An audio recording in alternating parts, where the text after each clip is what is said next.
Tak terasa, tak terasa waktu pun berlalu.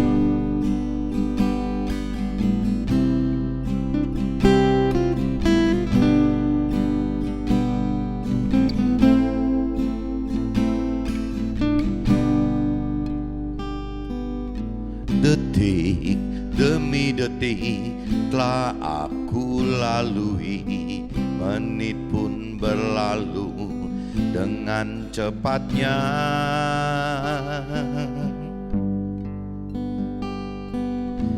Tak terasa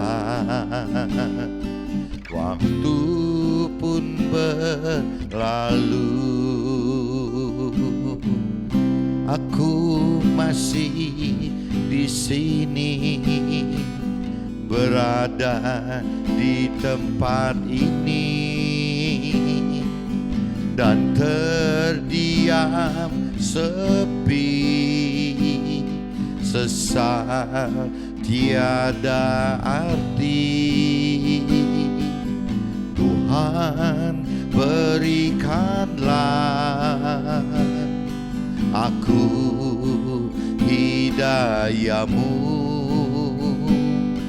untuk ku melangkah menuju jalan-Mu.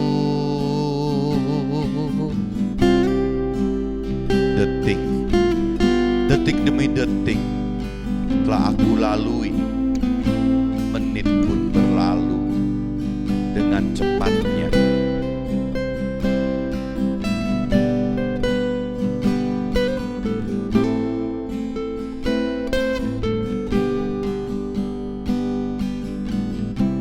Aku masih di sini, berada di tempat ini, dan terdiam sepi, sesal tiada arti. Tuhan berikanlah aku hidayah-Mu untuk ku melangkah menuju jalan-Mu. Tak terasa, tak terasa waktu pun berlalu, sesalku.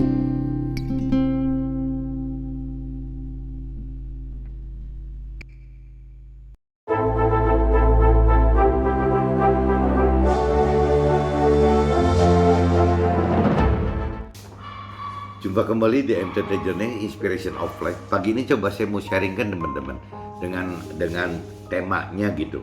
Damai sejahtera adalah hidup bersama Tuhan dengan sukacita dalam berbagai derita di dunia ini.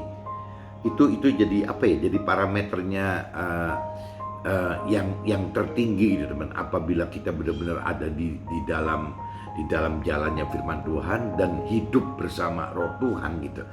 Ya, parameternya itu bagaimana kita bisa mendapatkan damai sejahtera gitu. Damai sejahtera itu bukan sukacita teman. Damai sejahtera itu adalah bagaimana ya kita mengalami sukacita di dalam penderitaan ya, waktu kita istilahnya menjalani hidup sesuai dengan melakukan firman Tuhan gitu. Karena kalau melakukan firman Tuhan teman-teman itu tidak identik dengan sukacita gitu. Melakukan firman Tuhan itu mengalami penderitaan teman-teman, karena berbeda.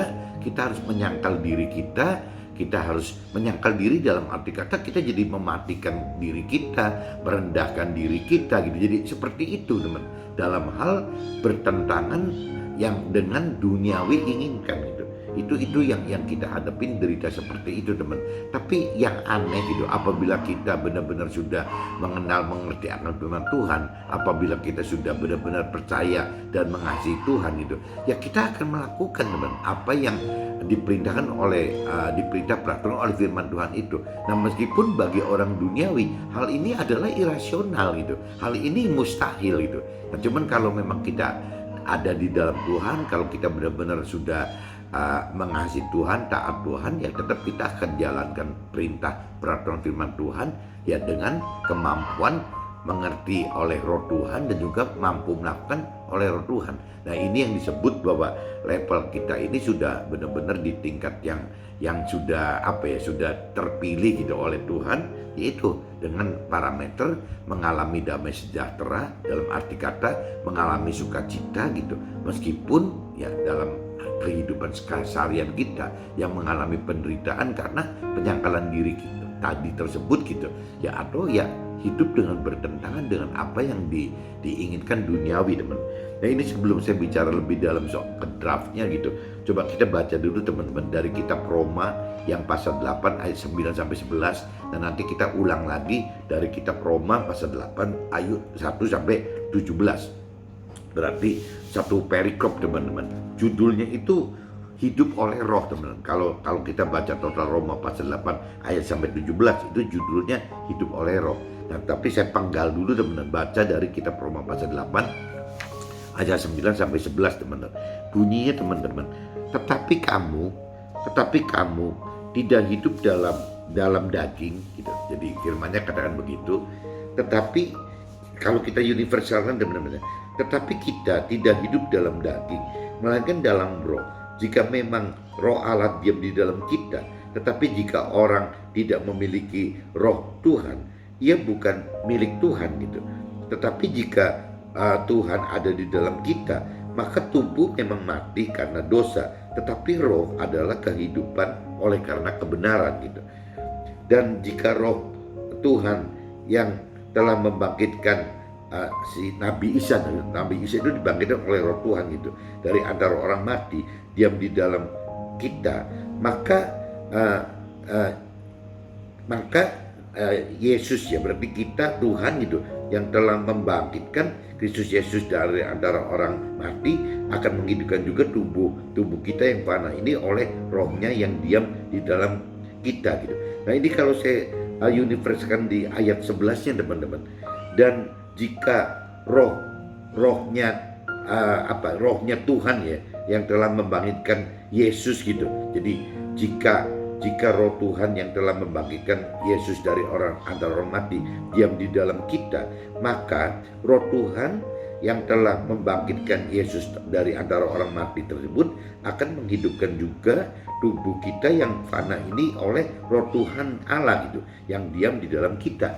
Jadi intinya gitu teman. Jadi kalau cerita Yesus atau Nabi Isa itu dibangkitkan oleh roh Tuhan itu, sebenarnya kita juga sama teman. Bagaimana kita kan Tuhan sudah berikan kita ada roh di dalam kita gitu. Nah, roh kita itu adalah tempat baitnya roh Tuhan ada di dalam kita teman. Jadi intinya apa yang dialami Nabi Isa atau Yesus itu juga akan kita alami sama teman-teman.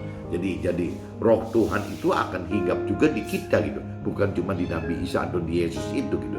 Nah, kalau kita konversikan lagi ya, kembali lagi kalau buat saya pribadi gitu, Yesus itu adalah firman yang hidup waktu memang Yesus ada di dunia, karena dia menjadi perantara Tuhan Allah untuk memberitakan firman Tuhan. Tapi setelah Yesus wafat gitu ya, Yesus wafat ya, ada cerita meninggalkan firman Tuhan karena apa yang dia perintah peraturan dalam waktu hidup di dunia ini gitu dicatat di dalam kitab suci oleh murid-muridnya menjadi ya firman Tuhan gitu. Firman Tuhan yang Tuhan Allah aturkan ke Yesus itu ya jadi firman yang tertulis gitu. Yang tadinya firman yang hidup menjadi firman yang tertulis. Nah, adapun kuasanya gitu waktu Yesus kembali ke surga gitu ya, kembali lagi ada satu permintaan dari Yesus untuk Tuhan Allah meninggalkan roh kudusnya, roh Tuhannya roh Tuhan Allahnya kepada kita semua. Jadi sebenarnya kita ini dengan Nabi Isa atau Yesus itu sama teman-teman. Jadi apa sih, ada roh Tuhan yang menyertai kita. Jadi Nabi Isa atau Yesus itu adalah sulungnya kita, ya kita adik-adiknya gitu. Seolah-olah seperti itu teman. Nah ini saya sudah bacakan di kitab Roma pasal 8, tapi saya penggal 9 sampai 11 teman-teman. Nah ini saya coba masuk lagi kitab Roma, tapi saya baca total gitu, satu perikop dari 1 sampai 17 teman-teman. Ini masih belum habis nih kalau satu perikop dalam judul hidup oleh roh gitu. Jadi 1 sampai 17. Nah ini saya coba bacakan, nanti baru saya masuk ke draft gitu teman-teman. Hidup oleh roh judulnya itu teman-teman. Judul perikopnya 8 sampai Roma pasal 8 ayat 1 sampai 17. Judul perikopnya adalah hidup oleh roh gitu. Demikianlah sekarang tidak ada penghukuman bagi mereka yang ada di dalam Yesus gitu. Roh yang memberi hidup telah membedakan kita dalam Kristus dari hukum dosa dan hukum maut. Sebab apa yang tidak mungkin dilakukan hukum Taurat karena tak berdaya oleh daging telah dilakukan oleh Tuhan Allah dengan jalan mengutus Yesus sendiri gitu dalam bentuk manusia, dalam bentuk daging teman-teman. Nah yang serupa dengan daging yang dikuasai oleh dosa karena dosa, ia telah menjatuhkan hukuman atas dosa di dalam daging supaya tuntunan hukum Taurat digenapi di dalam kita yang tidak hidup menurut daging tetapi menurut roh gitu. Sebab mereka yang hidup menurut daging memikirkan hal-hal yang dari daging, mereka yang hidup menurut roh memikirkan hal-hal yang dari roh gitu. Karena keinginan daging adalah maut, tetapi keinginan roh adalah hidup dan damai sejahtera. Sebab keinginan daging adalah perseteruan terhadap Tuhan Allah, karena ia tidak takluk kepada hukum Allah. Hal ini memang tidak mungkin baginya. Mereka yang hidup dalam daging tidak mungkin berkenan kepada Allah gitu. Jadi kalau kita masih dipenuhi nafsu-nafsu duniawi, ya pasti tidak berkenan untuk Allah teman-teman, untuk Tuhan Allah gitu. Tetapi kita tidak hidup dalam daging, melainkan dalam roh. Jika memang roh Allah diam di dalam kita, tetapi jika orang tidak memiliki roh Tuhan gitu, Tuhan Allah, ia bukan dari Tuhan Allah gitu. Tetapi jika Kristus ada di dalam kita, kalau di sini kan dinyatakan firman Tuhan itu teman. Tetapi jika firman Tuhan ada di dalam kita, maka tubuh memang mati karena dosa, tetapi roh adalah kehidupan karena kebenaran firman Tuhan tadi gitu teman-teman. Dan jika roh Tuhan Allah yang telah membangkitkan Yesus dari antara orang mati diam di dalam kita, maka roh Tuhan tersebut yang telah membangkitkan Yesus dari antara orang mati itu akan menghidupkan juga tubuh kita yang panah oleh rohnya, oleh roh Tuhan Allah gitu, yang dilem di dalam kita.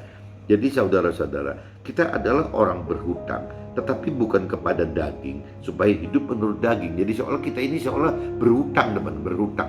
Nah kalau kita bicara lebih luas lagi, berhutang ke siapa? Ya berhutang ke Yesus yang mati di kayu salib itu, yang menebus kita teman-teman. Lah menebus apa? Yang menebus, kalau cerita awalnya kan dosanya Adam yang waktu awal teman-teman. Dosa Adam. Jadi Adam itu kita kategorikan sebagai manusia lama gitu. Sedangkan Nabi Isa atau Yesus itu kita kategorikan sebagai manusia baru teman. Jadi bedanya gitu teman. Manusia lama itu masih hidup dari hal-hal duniawi, dari pikiran-pikiran, perasaan, kehendak atau jiwa manusia sendiri, jiwanya si Adam sendiri gitu. Nah sedangkan kalau bicara Yesus, Nabi Isa, hidup itu dengan manusia baru, dalam arti kata dengan hidup sesuai dengan jiwanya Tuhan Allah gitu, dan pikiran, perasaan, kehendak Tuhan Allah teman. Jadi bedanya gitu. Kalau Adam istilahnya dengan pola-pola pikiran, perasaan, kehendak manusianya berarti duniawi gitu. Sedangkan Nabi Isa atau si Yesus ini dengan pola hidup, yaitu pikiran, perasaan, kehendak Tuhan Allah yang berupa perintah, peraturan, firman Tuhan Allahnya gitu. Nah itu yang disebut manusia baru. Jadi bedanya gitu teman, antara manusia dan manusia baru itu seperti itu gitu. Jadi saudara-saudara, kita adalah orang berhutang tetapi bukan kepada daging supaya hidup menurut daging gitu. Sebab jika kita hidup menurut daging, kita akan mati. Tetapi jika oleh roh kita mematikan perbuatan-perbuatan tubuh kita akan hidup gitu. Semua orang yang dipimpin oleh roh Allah adalah anak Allah gitu. Sebab kita tidak menerima roh perbudakan yang membuat kita menjadi takut lagi, tetapi kita telah menerima roh yang menjadikan kita anak Allah gitu. Oleh roh itu kita berseru ya Aba ya Bapa. Roh itu bersaksi bersama-sama dengan roh kita bahwa kita adalah anak-anak Allah, dan jika kita adalah anak maka kita juga adalah, nah ini kalau di 17-nya teman-teman, adalah ahli waris. Maksudnya orang yang berhak menerima janji-janji Allah yang akan menerimanya bersama-sama dengan Tuhan Allah gitu. Dan juga firman Tuhan Allahnya, yaitu jika kita menderita bersama-sama dengan Tuhan Allah supaya kita juga dipermuliakan bersama-sama dengan Tuhan Allah gitu. Nah ini jadi firman Tuhan itu di ayat 17 sudah katakan begitu. Kita Roma pasal 8 ayat 17 bahwa apabila kita hidup di dunia ini mengalami penderitaan, ya memang tidak aneh gitu ya teman. Karena dikatakan di firman 17 itu katakan begitu, yaitu jika kita menderita bersama-sama dengan Tuhan Allah gitu. Jadi waktu kita di dunia ini ya tidak aneh kalau kita menderita bersama-sama Tuhan Allah. Kalau menderita sendiri mungkin kita tidak akan kuat teman. Tapi kalau kita menderita bersama Tuhan Allah, ya kita akan tetap yang tadi dikatakan tema itu gitu, bahwa bisa saja meskipun kita menderita, tetapi kita menderita bersama Tuhan Allah gitu, ya malah ujung-ujungnya ya kita mengalami damai sejahtera teman-teman di dalam ya penderitaan itu gitu. Ya ini yang anehnya gitu. Kalau kita menderita di dunia ini hanya sendirian, mungkin kita nggak akan kuat teman-teman. Tapi yang aneh itu, yang tidak mustahil itu, apabila kita menderita bersama Tuhan Allah, ya di dunia ini kok kita malah merasakan damai sejahtera gitu. Damai sejahtera adalah sukacita ya yang bersama Tuhan Allah dalam penderitaan itu gitu.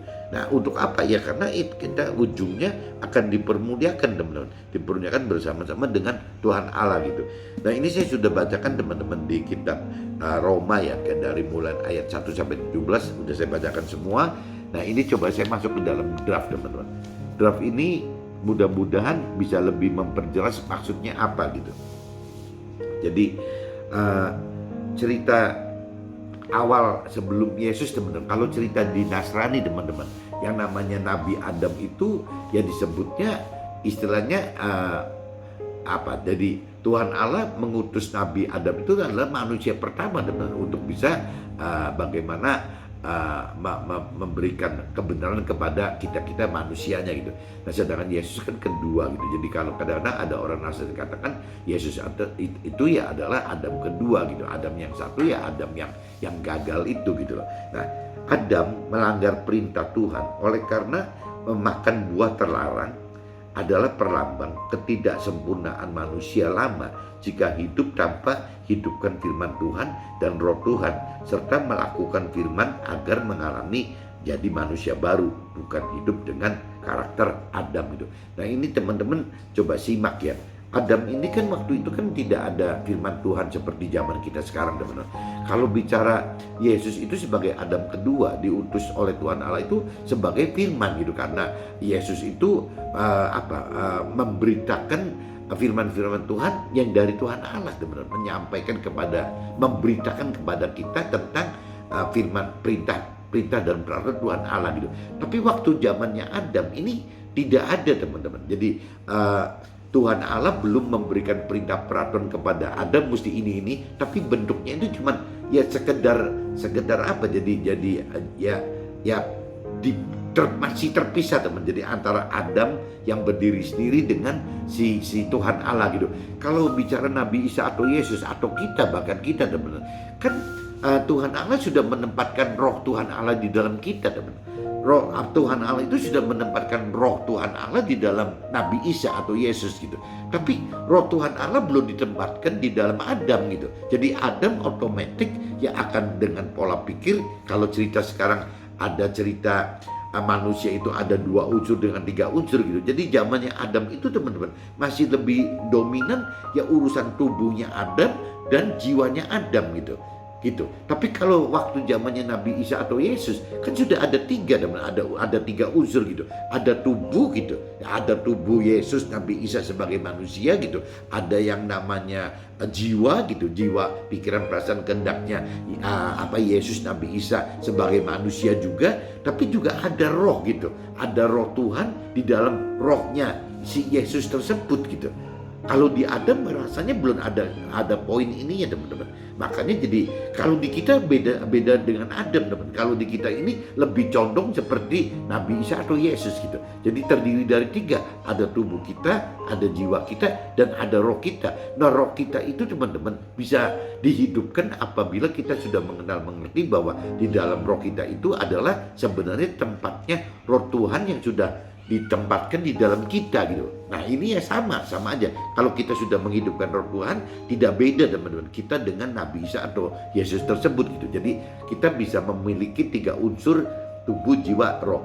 Tapi kalau cerita dari Nabi Adam, rasanya unsur roh ini yang belum terjadi teman-teman. Jadi tetap cuma hanya bicara manusia utuh yang bicara tubuh dan jiwa. Nah ini yang mewakili manusia-manusia dunia gitu teman-teman. Manusia-manusia yang tidak percaya Tuhan, atau tidak mengenal Tuhan, atau belum percaya Tuhan, atau belum mengenal Tuhan, atau yang berkeyakinan gitu. Hanya orang yang berkeyakinan percaya Tuhan dan mengenal Tuhan, tapi tanpa dasar firman Tuhan teman. Nah ini juga percuma juga teman. Orang berkeyakinan itu dikhawatirkannya ya bisa kalau tidak hati-hati tidak beda dengan orang yang belum mengenal firman Tuhan sebenarnya gitu. Ya kalau memang bisa untungnya, ya diuntungkannya mungkin menjadi orang baik teman-teman. Belum tentu menjadi orang benar yang seperti Tuhan inginkan gitu, Tuhan rancang dan kehendaki. Paling ujung-ujungnya jadi orang baik gitu. Nah sedangkan kalau kita mau ikut Tuhan itu kan Tuhan ingin bahwa kita ini menjadi orang benar. Bahkan firman Tuhan katakan kita itu Tuhan inginkan menjadi sempurna teman-teman. Kenapa sempurna? Karena Tuhan Allah sudah mengorbankan, kalau secara Nasrani, karena Tuhan Allah sudah mengorbankan Nabi Isa ini, Yesus ini untuk tebus kita teman-teman.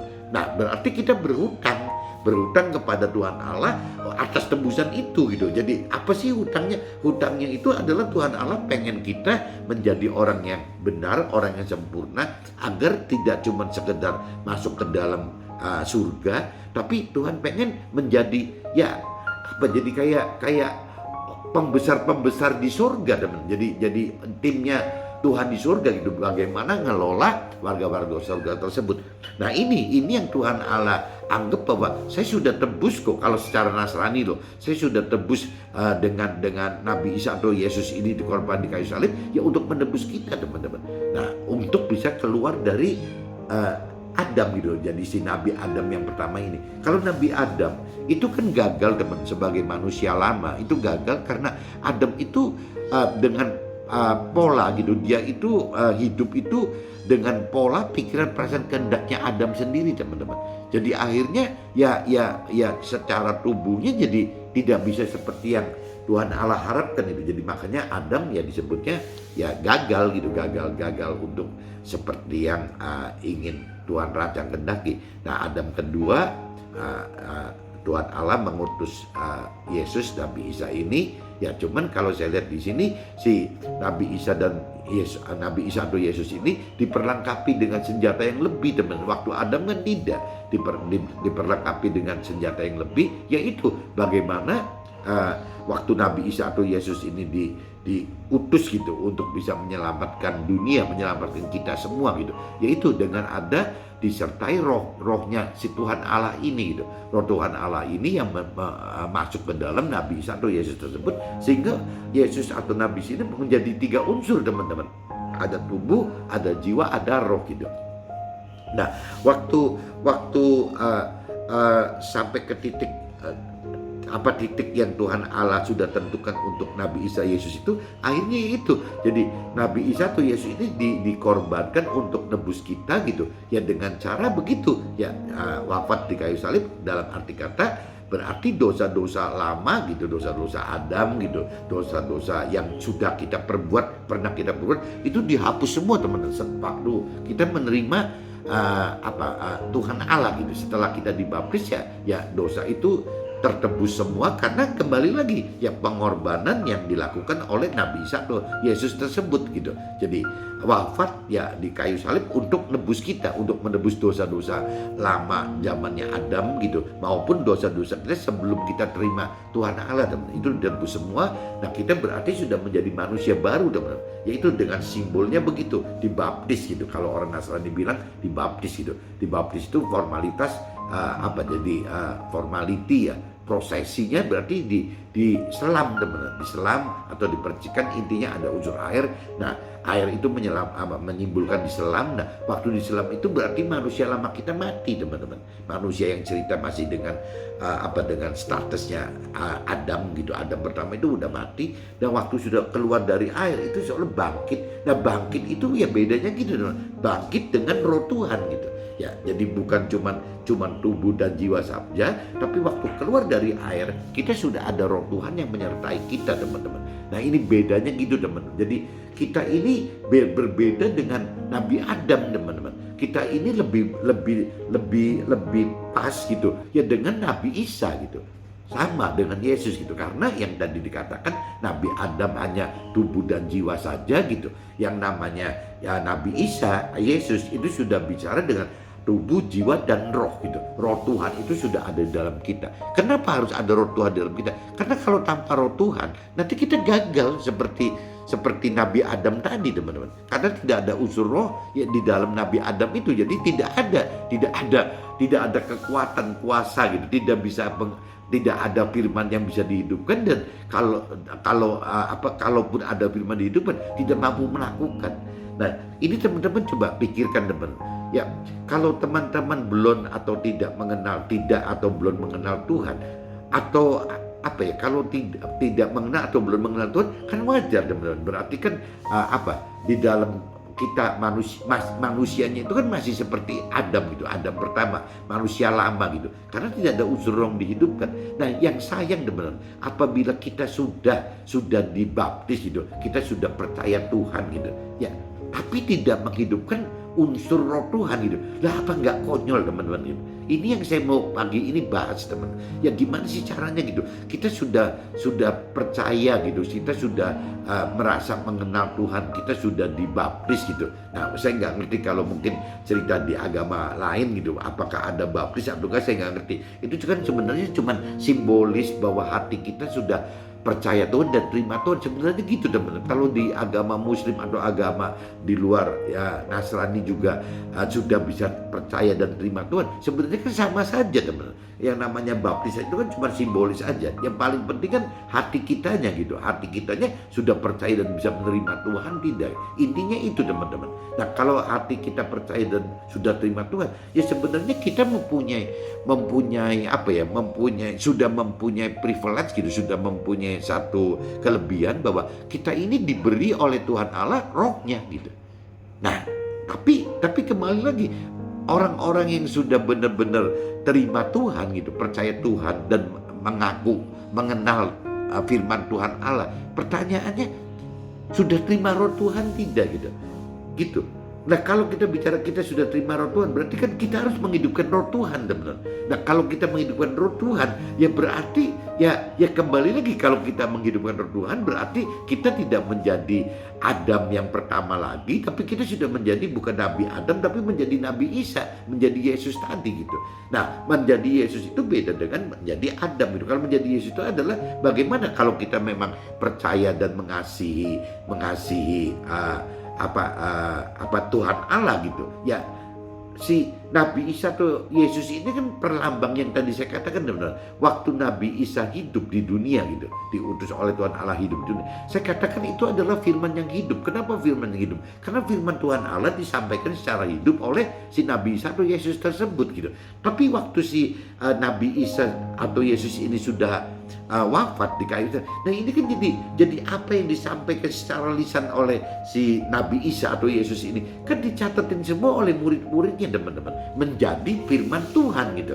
tertulis gitu, menjadi firman Tuhan yang tertulis. Nah itu kan dibakukan menjadi kitab suci teman-teman. Nah berarti kalau di asumsi saya, yang namanya waktu Nabi Isa atau Yesus itu hidup, ya berarti firman yang hidup. Tapi waktu Nabi Isa atau Yesus ini telah wafat gara-gara menebus kita gitu, ya berarti sudah si apa perkataan yang Nabi Isa Yesus perkataan dan dicatat oleh muridnya itu yang menjadi firman Tuhan teman. Firman Tuhan dijadikan satu menjadi kitab suci gitu. Jadi berarti waktu Yesus hidup disebutnya firman yang hidup, waktu Yesus meninggal berarti menjadi firman yang sekarang teman-teman, yang ada dipegang oleh kitab suci kita. Itu kalau versi Nasrani. Nah tapi kalau versinya Nabi Muhammad di Islam kan mungkin beda lagi teman. Ya, intinya tetap itu kan dari firman yang dari Tuhan gitu. Yang orang Yahudi pun sama teman-teman. Jadi ada firman Tuhan yang dari Nabi Musa gitu. Kan masing-masing begitu. Nah ini yang saya cerita dari persepsi Nasrani karena saya Nasrani gitu. Jadi saya bicara firman Tuhan itu adalah yang dari kitabnya Nabi Isa ini teman-teman. Nah kitab Nabi Isa itu adalah firman gitu, firman bagi kita gitu. Jadi bukan hidup waktu Nabi Isa atau Yesus hidup, tapi udah menjadi firman. Bahkan kita bisa baca di kitab suci kita, di dalam Alkitab kita teman. Kalau teman-teman di Muslim mungkin di Al-Qurannya, nah kalau Yahudi ya berarti di kitab Yahudinya gitu. Itu gampangnya itu. Atau di agama lainnya mungkin masing-masing kitab aja. Yang saya sering katakan yang penting berujung kepada Tuhan Allah gitu. Jangan sampai nanti kitab sucinya nggak berujung ke Tuhan Allah, takutnya jadi siapa yang bikin gitu. Jangan bukan Tuhan Allah. Kalau bukan Tuhan Allah yang bikin, nah apa kita nggak rugi gitu. Maksudnya gitu loh teman. Nah ini saya sekali lagi ingatkan bahwa bagi teman-teman yang sudah dibaptis, terutama yang sudah benar-benar dalam hati kecilnya, kalau dibaptis kan secara formality gitu, secara liturgi gitu, sudah benar-benar secara agamais gitu, sudah nyata-nyata ada prosesi ya penyelaman tadi gitu teman. Tapi kalau bagi agama lain yang tidak ada baptis, saya pikir sama aja lah. Yang penting kan hati kita percaya Tuhan enggak, terima Tuhan enggak. Kalau hati kita percaya Tuhan, terima Tuhan, ya kembali lagi kita mesti bisa hidup seperti Nabi Isa, seperti Yesus, bukan seperti Nabi Adam gitu. Kalau Nabi Isa beda sama Nabi Adam, itu balik lagi. Kalau Nabi Isa, Yesus ini sudah ada roh Tuhan di dalam kita gitu. Nah kalau kita benar-benar bisa menghidupkan roh Tuhan itu, harusnya teman-teman kita jadi apa ya, mampu mengerti firman Tuhan dan mampu melakukan firman Tuhan teman. Bukan cuma sekedar apa dengan kekuatan jiwa kita gitu. Kalau dengan kekuatan jiwa kita seperti halnya Nabi Adam nggak kuat teman-teman. Ya untuk bisa melakukan firman Tuhan itu nggak kuat, bahkan kadang-kadang nggak jelas gitu ya, nggak ada pengertian apa sih perintah peraturan Tuhannya gitu. Tapi kalau kita zamannya sekarang gitu, kita sudah mempunyai senjatanya komplit teman-teman. Jadi kita ada tubuh jiwa roh. Nah di mana yang namanya kalau kita urut, kalau tubuh mungkin sama gitu, apa yang dialami oleh Nabi Adam gitu dengan Nabi Isa atau Yesus ini sama, tubuh kita ya tubuh gitu. Nah tapi kalau udah bicara jiwa teman-teman, kalau jiwanya waktu zamannya Nabi Adam, ya berarti benar-benar jiwanya Nabi Adam sendiri teman-teman. Jiwanya manusia Nabi Adamnya gitu. Berarti pikiran, perasaan, kehendak si Nabi Adamnya teman-teman. Tapi kalau bicara saat ini gitu, setelah zamannya Nabi Isa atau Yesus, jiwa kita ini harusnya bukan berupa jiwa kita lagi. Jiwa kita yang manusia ini harus diganti menjadi jiwa ya jiwanya Tuhan Allah gitu. Nah jiwanya Tuhan Allah itu ya seperti yang Nabi Isa atau Yesus ya perintah peraturkan waktu hidup itu gitu, ya berupa firman Tuhan itu. Jadi kalau kita pengen tahu jiwanya Tuhan Allah seperti apa, ya seperti di firman Tuhan teman-teman. Jadi makanya kalau kita sudah percaya Tuhan, terima Tuhan itu tidak bisa mengerti akan firman Tuhan. Nah ini yang agak kacau nih teman-teman. Jiwa itu harus mengenal firman Tuhan gitu. Jadi kembali lagi, tubuh kita ini akan nurut sesuai apa yang diperintah peraturan oleh jiwa. Nah jiwa ini balik lagi, kalau jiwa ini tidak memiliki firman Tuhan gitu, tidak ada perintah peraturan dari firman Tuhan, akhirnya ya jiwanya diperintah oleh pikiran, perasaan, kehendaknya manusia sendiri. Jadi Adam nantinya teman, jadi Nabi Adam. Tapi kalau kita misalnya memang percaya Tuhan dan sudah mengenal Tuhan, berarti kita harus benar-benar mendalami, punya kemauan untuk mendalami firman Tuhan teman. Kalau kita mau mendalami firman Tuhan, itu kembali lagi, itu masih hak independennya manusia gitu yang Tuhan beri untuk setiap kita. Hak apa? Hak pribadi, hak privilege gitu. Ya, Tuhan nggak mau paksa itu, teman. Kalau istilahnya kehendak bebas dari manusia itu, ya Tuhan kalau bicara mau mengenal atau tidak mau mengenal Tuhan atau firman Tuhan itu, Tuhan bebaskan, teman. Itu adanya di kita supaya Tuhan tahu bahwa kita ini seberapa mengasihi Tuhan dan seberapa percaya Tuhan, teman. Tapi setelah kita mau, teman, mau mengenal firman Tuhan, adapun kita butuh mengerti, mampu mengerti firman Tuhan. Lah itu yang namanya Roh Tuhan bekerja, teman. Roh Tuhan bekerja gitu. Tuhan Allah melalui Roh Tuhan bekerja di dalam roh kita gitu untuk mampu mengerti firman Tuhan. Dan waktu melakukan juga sama, Roh Tuhan ini membuat kuasa yang supranatural untuk membuat kita mampu melakukan firman Tuhan, teman. Nah ini bedanya di sini, teman. Jadi bagaimana caranya kalau di zamannya Nabi Adam itu kasihan sekali, teman-teman. Jadi tidak ada unsur firman yang dihidupkan di situ, tidak ada unsur Roh Tuhan yang hidup di dalam situ. Tapi setelah zamannya Nabi Isa atau Yesus, zamannya kita juga kebagian, teman-teman. Ya itu harusnya kita udah berbeda sekali, teman-teman. Bahwa kita ini harus bisa apa ya? Tubuh kita ini harus bisa dikendalikan oleh jiwa kita, di mana jiwa kita ini harus diisi pengenalan akan firman Tuhan, teman. Perintah, peraturan firman Tuhan ini apa, janji-janji Tuhan ini apa, rancangan kehendak Tuhan ini apa, itu harus semua disetel ke situ semua, teman-teman. Kalau memang jiwa kita benar-benar sudah percaya dan sudah mengenal gitu, mengenal Tuhan Allah, ya kita harus dua-duanya gitu, teman. Harus mengenal dan mengerti firman Tuhan gitu. Tanpa kita mengenal mengerti akan firman Tuhan, tidak mungkin, teman-teman, kita itu untuk menjadi seperti Nabi Isa atau Yesus ini. Kita ini tidak mungkin menjadi manusia baru. Kita akan terkungkung tetap dengan gaya-gaya Nabi Adam gitu, dengan pola-pola ya manusia lama, teman-teman. Manusia lama adalah manusia yang lebih duniawi, teman-teman. Mikirnya dari sisi pemenuhan nafsu-nafsu duniawi, target-target sukses duniawi, mencari kebahagiaan duniawi. Parameternya itu semua, teman-teman. Nah, sukacita itu apabila memang mengalami itu, teman-teman. Yang apabila mengalami kesuksesan duniawi, kebahagiaan duniawi, yaitu manusia dunia itu, manusia lama itu merasa sukacita, teman-teman. Tapi di dalam sukacita ini belum tentu ada damai sejahtera, teman-teman. Jadi tetap aja dalam kesuksesan duniawi tetap masih ada rasa sukacita sesaat, tapi tidak damai sejahtera hatinya gitu. Nanti bahagia seperti bahagia, ya tapi kamuflase semua gitu. Ya tidak ada damai sejahtera di dalam kebahagiaan itu.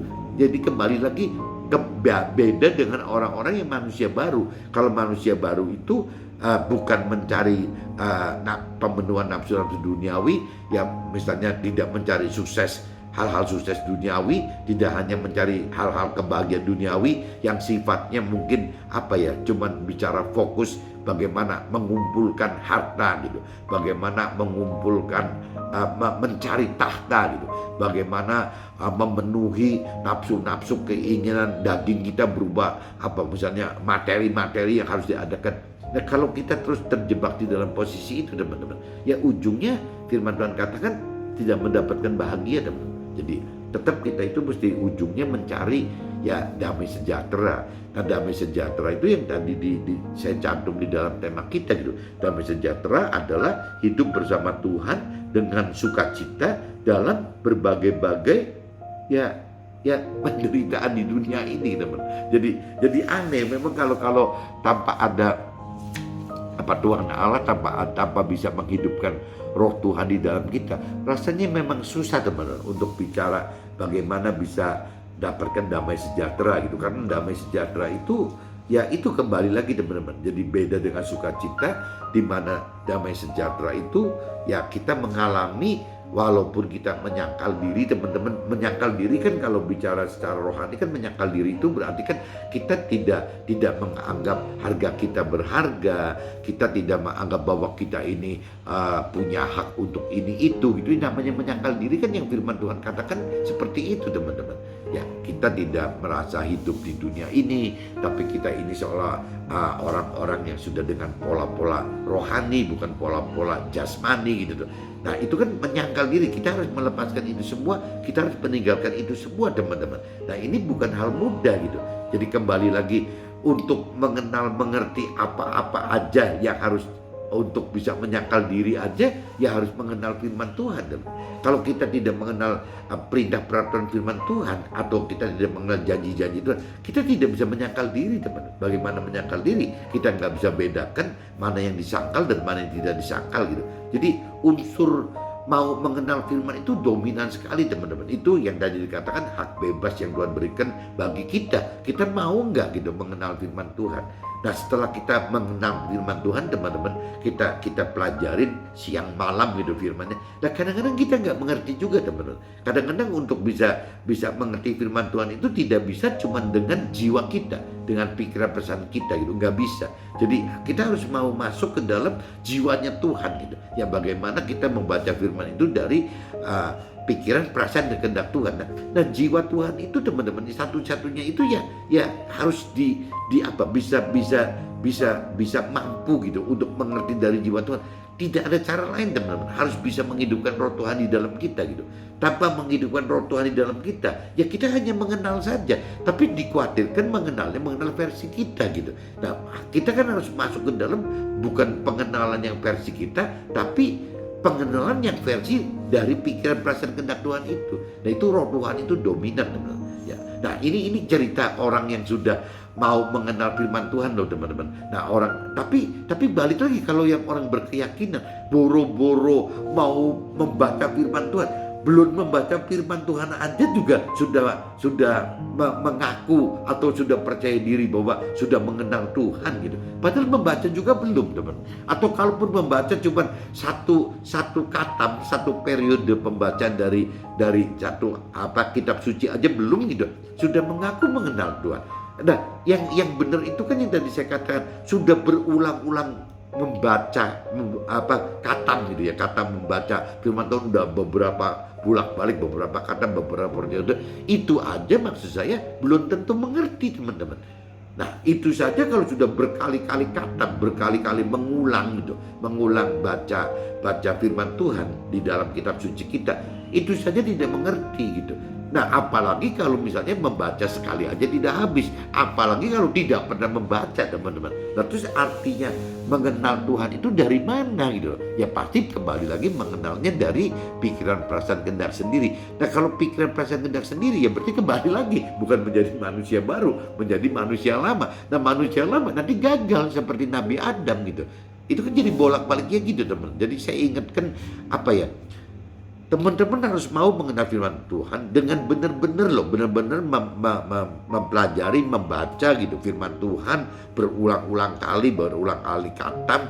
Nah, yang pengalaman saya waktu kita membaca berulang-ulang kali pun tidak mengerti, teman-teman. Ya kita cuma tahu bahwa ada ayat gini. Kita tahu cuma ada janji Tuhan gini. Tapi persepsinya ya dilarikan ke pikiran perasaan kehendak kita sendiri, teman-teman.